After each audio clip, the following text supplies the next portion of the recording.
Well, hello everyone, I'm CB Smallwood and I'm the creator of Wildcat, Monster Patrol, Fish Boy, and many other creations. Today on Making Comics with CB Smallwood, we're going to talk about something crucial for every creative person out there: overcoming those expectations that are holding you back. Whether you're a comic artist, inker, letterer, writer, content creator for YouTube or other platforms, regardless of what your creative endeavor is, this message is for you. Let me outline the problem for you and stick around, because toward the end of the video I'll share a solution to help you overcome it. Let's face it, when we create something, whether it's art, writing, or videos, and share it with the world through social media, we often attach expectations to it. We anticipate getting those likes and shares or sales, or maybe even a breakthrough moment that changes our lives. While it's natural to hope for success, letting those expectations take over can be an unnecessary burden, especially when things don't pan out the way that you've hoped. Here's the first major problem with unhealthy expectations. When our creations underperform, whether it's in terms of likes, commissions, sales, or overall reception, it can feel sometimes devastating. And we start to equate our worth as creators with the response our work gets, which can lead to frustration and self-doubt and burnout. It's an exhausting cycle that can sap the joy out of creating. The second problem is even trickier. When disappointment sets in, it's easy to get stuck in the weeds, analyzing what went wrong, comparing ourselves to others, or worse, lamenting what we perceive as failure. Instead of moving forward, we waste precious time spinning our wheels. Take Vincent Van Gogh as an example. During his lifetime, Van Gogh faced immense struggles with rejection and obscurity. He sold only one painting, while he was alive, and received very little recognition for his work. He could have allowed this lack of validation to cripple him, but instead he threw himself into his art. Despite the lack of external approval, he painted with passion and created over 2,100 works in just over a decade. What makes Van Gogh's story even more compelling is the immense impact he had on the art world. Even though it was after he died, his unique use of color, emotional depth, and innovative techniques redefined what painting could be.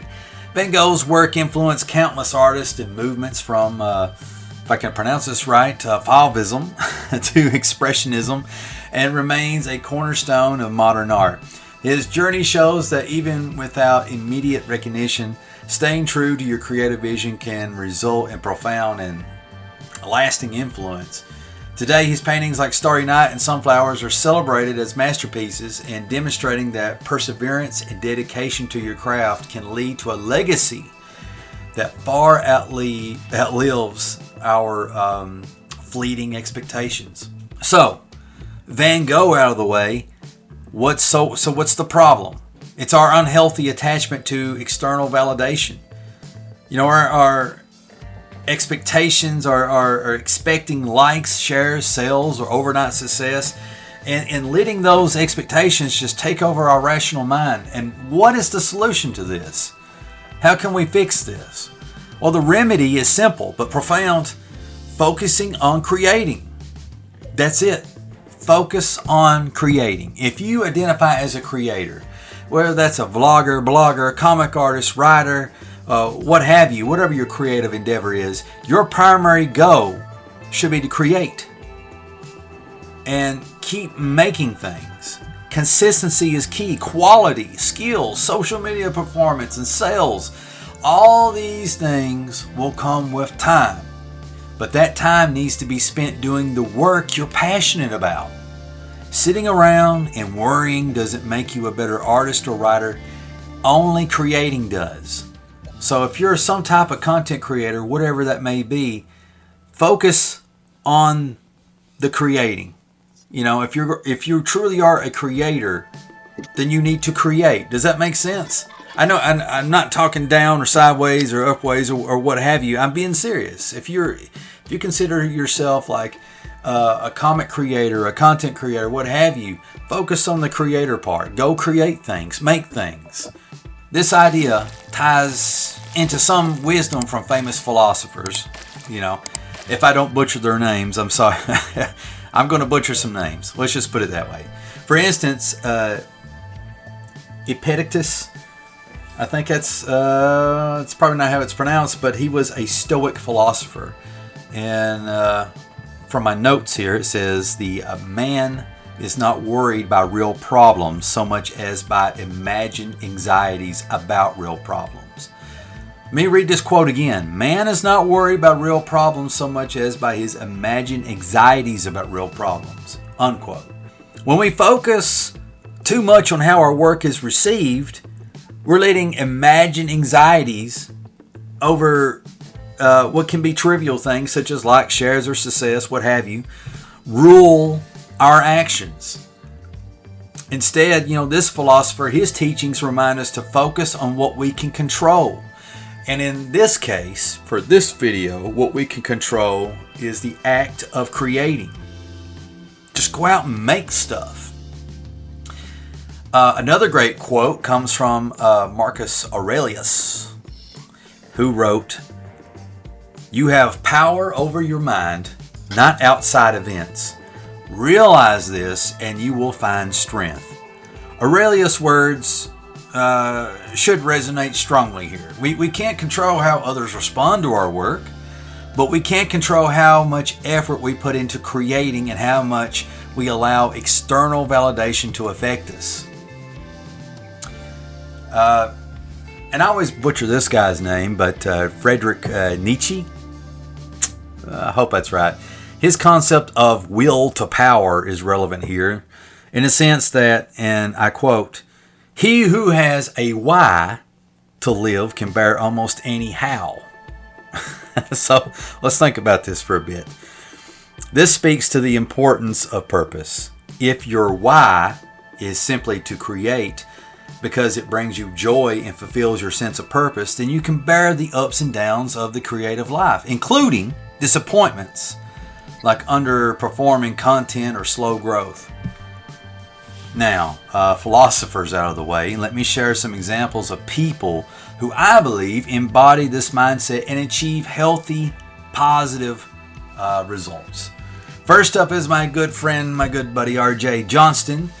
Now, R.J. is a prolific comic creator who doesn't let things like likes, shares, or sales define his success. He genuinely loves making comics. He's a one-man creative powerhouse handling writing and drawing and inking and coloring and more for books that he's created, such as My Little Skull, Palor Begins, The Reverend, and countless anthology contributions and other comics that I can't think of off the top of my head at this very moment. RJ's focus is on the joy of creation. He's a fantastic example of someone who has let go of those stifling expectations. And the thing is, by constantly grinding away and growing his body of work, he has improved project after project. Improved in terms of his art, improved, when it comes to inking and coloring and lettering. He's improved his ability to network. And he's improved his branding and he's becoming more familiar with the public. And that's all by consistently grinding away and growing his body of work. And like I said, he's improved project after project, and his desired outcomes will come to fruition simply because of his persistence. And on top of all that, RJ is an all-around great guy. He frequently helps others in the indie comic scene, often behind the scenes, and he truly represents the best of us in indie comics. Next up, another example, what time I'm spitting these out, is another awesome creator, good buddy of mine, Peter DeLuca, also known as AKA Pat. Peter is constantly pushing himself as an artist, an inker, and a colorist. He's got this long list of comics and covers under his belt. But the thing I want to point out about him today that I really want to highlight is his YouTube channel, because I want to give some different examples here. And it's inspiring. Peter uploads videos almost daily. Sure, he may check his analytics occasionally, as most creators do, as I do. But his focus remains on enjoying the process of making videos. And that is why his channel is growing steadily. He isn't weighed down by the underperforming videos. He keeps creating, and that focus is paying off. And I gotta say, dear viewers, you need to be like DeLuca. He's a legit role model material, okay? He just goes, has fun, makes videos, and reaps the benefits. Now, I'll try to include links to both RJ and Peter's channels in the comment section down below so you can check out their amazing work for yourself. Now, to wrap things up, remember this: you are a creator. Your job is to create, not to dwell on expectations or worry about immediate results. Those who succeed in creative fields are the ones who keep going, who stay consistent, and who stay focused on the work they love. Let go of what you can't control and invest in what you can, and that is your craft. Keep creating, my friends, and the results will follow in time. Yeah. And I just want to add, trust me on this. I know it seems a lot of wishy-washy, mumbo-jumbo. Oh, I'm just recording. But the best way to see if what I say is true or not is just to apply it. I mean, what's it going to hurt, to spend like a couple of weeks at the very least, trying to have the right mindset when it comes to making comics or whatever your creative endeavor may be. Let go of those expectations and just focus on creating and see where that takes you. When things go wrong, let go of whatever went wrong and just keep creating. Put stuff out there. If it's not well received, just keep creating. Keep putting stuff out there. Don't stop. Don't stop to check the damage. There's no point. Just keep moving forward.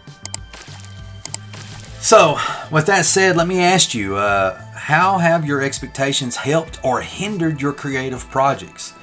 Reflect on this for a bit and share your thoughts in the comments down below. I love to read those, and your experiences may just inspire someone else. And thank you for watching today's video. Stay spooky, my friends. Carpe diem, and I will see you in the next video.